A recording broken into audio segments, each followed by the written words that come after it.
Hello tout le monde, j'espère que vous allez bien. Donc je suis contente de vous retrouver aujourd'hui dans cette nouvelle vidéo pour vous faire ma première vidéo de l'été. Voilà, j'ai décidé de vous faire quelques vidéos au sujet de l'été. Donc je vais commencer aujourd'hui par 10 conseils pour cet été. Ce sont 10 conseils que moi j'applique durant l'été, que ma soeur utilise pendant l'été. Donc voilà, je vous les partage. Mais après, chacun ses conseils. Donc c'est parti. Premier conseil, je vous conseille de boire, de beaucoup boire, voire 1 litre à 1 litre d'eau, 1 litre 5 d'eau par jour. Voilà, c'est vraiment important de s'hydrater l'intérieur du corps, de vraiment, on transpire, on perd de l'eau, donc vraiment s'hydrater le corps. Deuxième conseil, pour commencer l'été, je vous conseille, voilà justement, de prendre une crème avec un indice de protection, un SPF de 30 par exemple, et de la diminuer au fil de l'été. C'est toujours important de commencer avec une crème solaire avec un indice de protection assez haut pour vous protéger et pour éviter de cramer surtout. Ensuite, troisième conseil, c'est de vous hydrater après vous êtes exposé au soleil. Alors, vous hydratez le corps quand vous, après une bonne séance de bronzage sur la plage, votre peau s'est desséchée avec le soleil.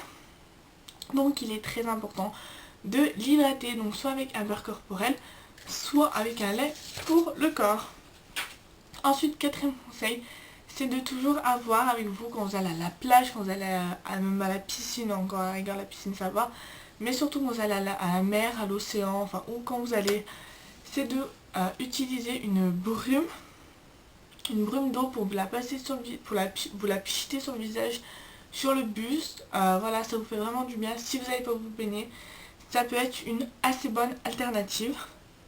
Cinquième conseil, c'est de laisser votre chevelure et votre peau respirer. Voilà, évitez de trop leur mettre de maquillage. Diminuez vraiment le maquillage au niveau de surtout de votre teint. Voilà, moi en été, ce que je porte principalement, on va dire, en maquillage, c'est un peu de correcteur et du baume à lèvres ou un gloss. Mais voilà, j'évite de trop en mettre sur mon teint pour vraiment laisser respirer ma peau. Et aussi laisser respirer vos cheveux. Éviter de trop vous les sécher au sèche-cheveux. Voilà, la meilleure des solutions, c'est de les laisser sécher à l'air libre. Et ils seront en meilleure santé et beaucoup moins abîmés. Sixième conseil, c'est d'emmener avec vous une bonne lecture, un bon livre, un livre que vous aimez ou un magazine, tout dépend de vous. Mais vraiment avoir une bonne lecture quand vous êtes au bord de la plage, tranquille, lire un bon livre, ça fait pas de mal, mais ça fait surtout du bien de lire un petit peu. Ensuite, septième conseil, c'est de ne pas s'exposer au soleil entre midi et 16h, car ce sont les heures les plus chaudes. C'est là où le soleil tape le mieux, c'est là où le soleil est le plus mauvais. Voilà, moi je vous conseille entre guillemets, mais beaucoup de gens le diront qu'entre midi et 16h, c'est vraiment les heures les plus chaudes pour s'exposer au soleil. Donc évitez de vous exposer entre ces heures-là ou avec une bonne crème hydratante. Huitième conseil, c'est d'éviter les couleurs foncées pendant l'été. Donc tout ce qui est... Bon, je suis mal barrée parce que je porte du noir. Là je suis chez moi donc ça va. Et éviter tout ce qui est couleur foncée, le noir, le gris, enfin voilà. Privilégiez les couleurs claires, le rose, le jaune, toutes les couleurs que vous voulez, toutes les couleurs que vous aimez porter, c'est surtout ça que vous aimez porter. Portez-la en été, vous aurez 2 fois moins chaud qu'avec du noir par exemple, parce que le noir attire la chaleur et vous allez 2 fois plus mourir chaud. Ensuite, neuvième conseil, c'est d'attacher vos cheveux.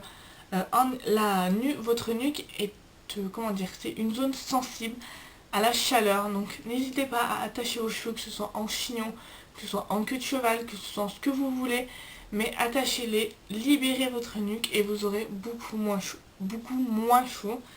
Et enfin, dixième conseil, c'est de vous protéger la tête et vos yeux. Alors, je m'explique. Il y a beaucoup...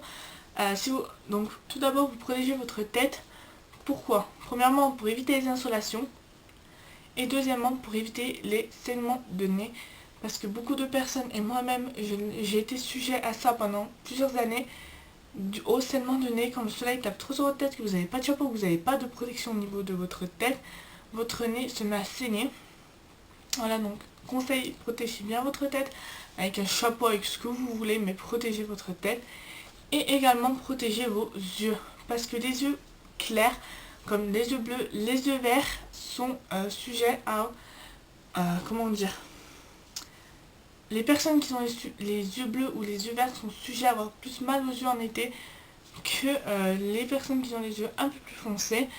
Je parle en connaissance, encore une fois, en connaissance de cause, car ma soeur a les yeux bleus, a les yeux verts clairs, et en été elle est obligée de porter des lunettes de soleil. Pareil pour mon beau-frère qui a les yeux bleus et qui est obligé de porter également des lunettes de soleil. Pareil pour mon neveu, pareil pour ma nièce, donc voilà un peu mon racontage de live, mais bon. Vraiment vous protégez les yeux. Voilà tout le monde, j'espère que ces 10 conseils vous auront plu. N'hésitez pas à vous m'en donner dans les commentaires, à me dire ce que vous conseillez, vos conseils à vous que vous donnerez. N'hésitez pas à me rejoindre sur les réseaux sociaux, Facebook, Twitter, ma page Facebook. Je vous mettrai également mon Snapchat si vous voulez me suivre durant tout l'été. Et également les pages que je fais. Donc tout sera récapitulé dans la barre d'infos, n'hésitez pas à aller voir. Sur ce, je vous fais d'énormes bisous et je vous dis à très vite dans une prochaine vidéo. Ciao ciao.